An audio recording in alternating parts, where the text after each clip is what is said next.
We're like family here. You've probably heard that phrase at work before. Sometimes it's said during onboarding, sometimes it's written on the website, sometimes it's on a poster in the break room right next to the coffee machine and an inspirational quote about teamwork. And on the surface, it sounds really nice. It sounds warm, it sounds supportive, it sounds like you found your people. And it makes you imagine those cool company cultures that you see online, where they have beanbag chairs and snacks and happy hour, and it's this tight-knit team that just gets through everything together. But today, I want to talk about something that doesn't get discussed very often. Because while that phrase, we're like family here, while it usually starts with good intentions, calling your workplace a family can quietly create some very unhealthy dynamics. It can blur boundaries, it can make it harder to say no, and for a lot of high achieving, responsible people, it becomes one more reason that we push ourselves past the point where our bodies and our nervous systems can actually keep up. So, today, I want to talk to you about why work is not your family and why understanding that difference might be the one most important step you can take if you want to build a career you love without burning yourself out in the process. Welcome to Burnout-Free Me, your success and well-being podcast. I'm Dr. Amy Grimm, and I am so glad you're here. Let's go from burnout to breakthrough together. Hello, my friends. You're listening to Burnout-Free Me, and this is episode number 143. I'm your host, Dr. Amy Grimm, and if you're new here, I am a veterinarian turned nervous system informed coach, and I help high achieving women stop running on fumes so they can build success that actually feels good to live inside. And today's topic is actually a pretty personal one for me because during my veterinary career, I heard this phrase all the time. We're like family here. And I'll be honest, that phrase never sat quite right with me. What I noticed was how often it was used to justify working more, staying later, sacrificing weekends, or pushing through exhaustion. Almost like if you cared about the team, you would just keep giving. And the tricky part was that everyone else seemed to buy into this idea. So even when something didn't feel right, it was hard to push back. And it created this subtle pressure where taking care of your own life could start to feel like you were letting the family down.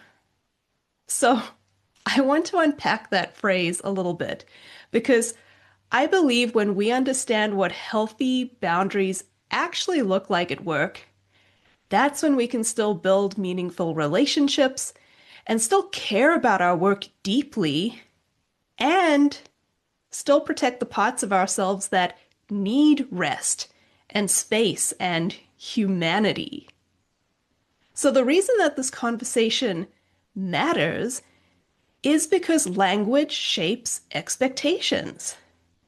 And when we call a workplace a family, psychologically, it creates a very subtle but powerful shift. Because family implies unconditional loyalty. Family implies sacrifice. Family implies that no matter what happens, we stick together and we show up for each other. But a workplace is not built on those same terms. Workplaces have goals and metrics and financial realities.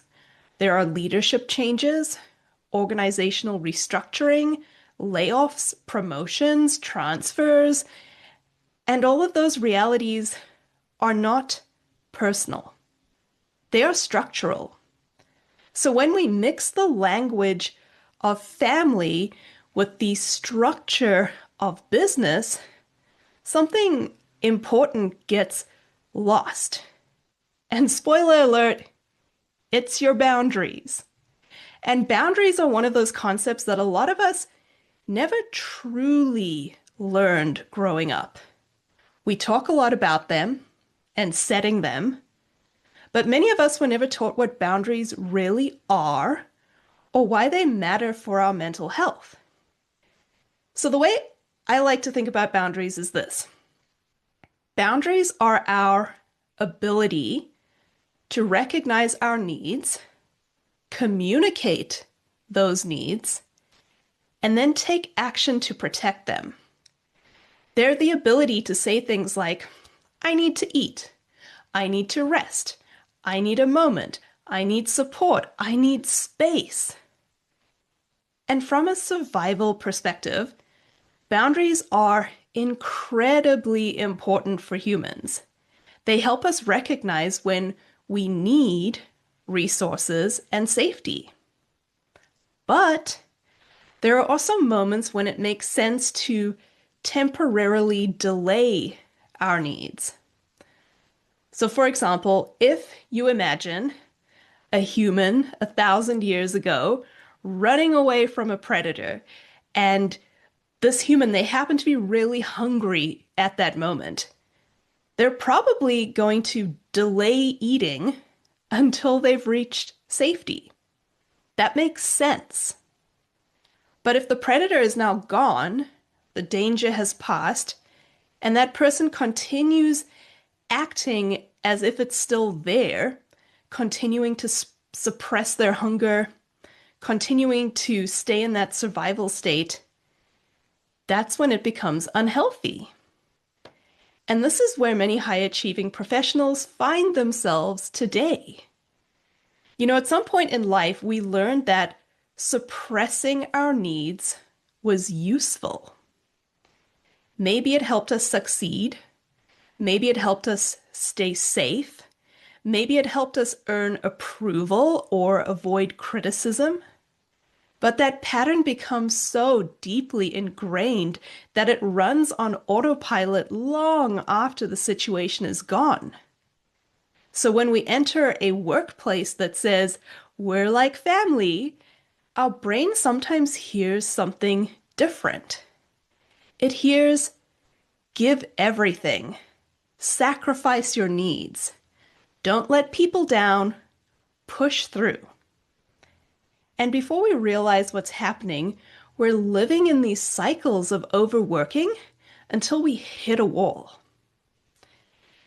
And my friends, I know that pattern intimately.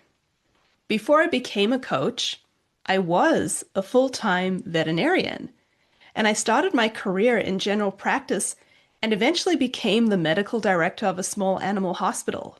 So I spent nearly a decade giving that career everything I had. And don't get me wrong, I loved my work. But over time, the pace became relentless.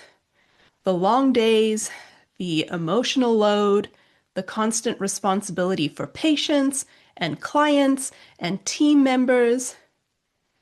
And I did what a lot of high-achieving professionals do, which is I pushed harder.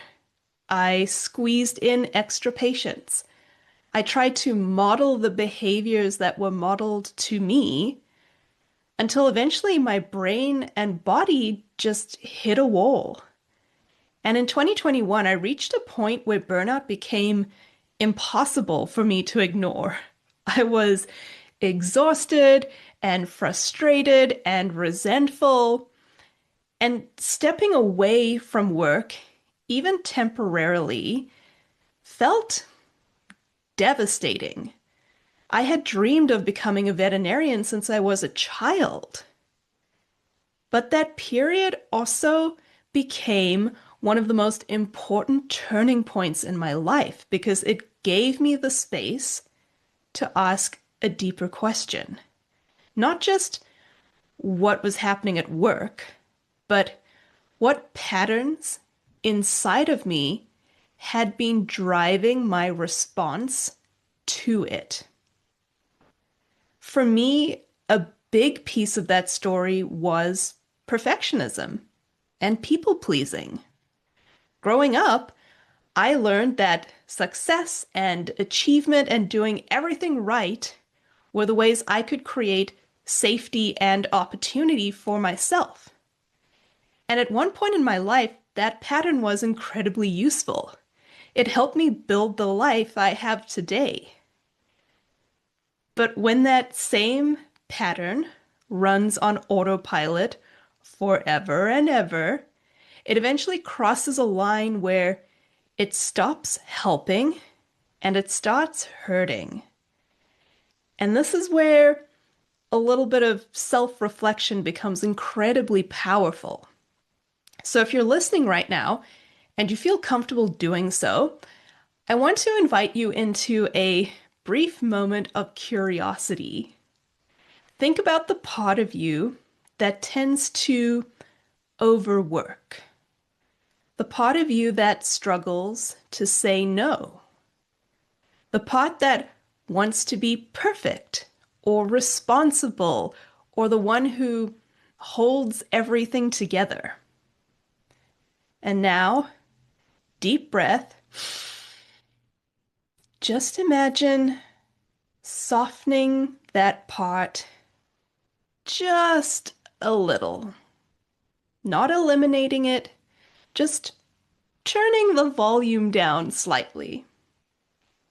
For many people, when we imagine doing this, another reaction appears almost instantly, which is some form of tension or resistance or maybe fear. And if you listen closely to that resistance, there's often a story underneath it. Things like, well, what could go wrong if I stop pushing this hard? Would things fall apart? Would people think less of me? Would I lose opportunities? Would I stop feeling valuable? And those questions often trace back to something psychologists call cognitive schemas. So cognitive schemas are the subconscious patterns our brains develop based on past experiences. They shape how we think, how we behave, and how we respond to the world. And many of these schemas form early in life when our brains are still learning how the world works. So our brain notices an experience and then draws a conclusion. So this happened, I did this was the outcome, therefore, this must be the way I should act in the future. And that system is incredibly efficient, but it can also become outdated. So just like we update our phones and our technology and even our homes over time, our behavioral patterns sometimes need updates too. Doing this work is not about blaming the past. It's about understanding that the blueprint we are operating from and then asking whether this blueprint still serves the life that we want to build today. And this is where the conversation about workplaces gets interesting because, yes, organizations absolutely play a role in burnout. There is ample evidence supporting this. And there's also this other piece of the equation that sometimes gets overlooked. And those are the patterns that we carry into those environments. So for example, if someone has a deep tendency towards overworking or has difficulty setting boundaries, simply changing jobs might not change the pattern. Without internal awareness, the same dynamic often recreates itself in the next workplace. And that doesn't mean that the responsibility falls entirely on us as individuals, but it does mean we have more power than we sometimes realize. And now here's an important nuance in this conversation.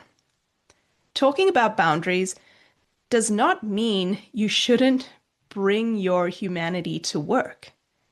It does not mean you should never share personal things or build meaningful relationships with colleagues. In fact, research consistently shows that appropriate personal connection actually strengthens workplace relationships. People tend to connect with those they feel they know and understand. And these studies have shown that when individuals share aspects of themselves and they find common ground with colleagues, it increases trust and it increases collaboration and even career advancement. There was one example of a high-performing professional who kept getting passed over for promotion despite doing excellent work. And eventually she asked her boss why. And the answer was kind of surprising. It was because the executive said that they simply felt like they didn't know her.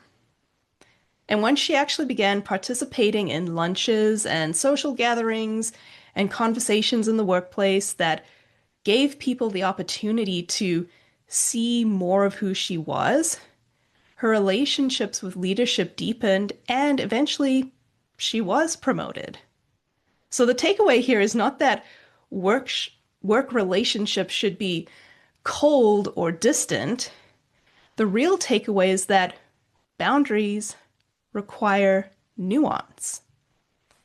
And healthy workplaces involve connection and humanity, but they also involve clarity about roles and expectations and limits. You do not need to be family to work well together. But what you do need is trust. And you need respect. You need communication. And you need the ability to recognize when flexibility serves the relationship and when protecting your limits protects your well-being. When we understand our own boundaries and how to use them thoughtfully, it becomes much easier to build careers that feel sustainable rather than exhausting. At the end of the day, meaningful work and healthy boundaries are not opposites. You can care deeply about what you do. You can build incredible friendships at work. You can support your team. You can show up with commitment and pride. And you can still remember that your career is one part of your life, not the whole of it. Your family is your family. Your work is your work. Your life is your life. Your work is something that ideally supports both of the things, family and personal life. It has its own place, and it doesn't consume anything outside of itself. Okay, my friends, that is my little 2 cents for today. Thank you so much for spending this time with me. And if this conversation resonated with you, the next best step is to join my Burnout-Free Me newsletter, where I share deeper tools, reflections, nervous system insights that really help you build success without running yourself into the ground. And you can find that in the show notes or on my website, burnoutfreeme.com. And if you want a simple place to just start working on your own burnout patterns, you can also download the Burnout Fix, which is a tool I created to help you quickly understand what's actually driving your exhaustion and what to do about it. So thank you again for being here.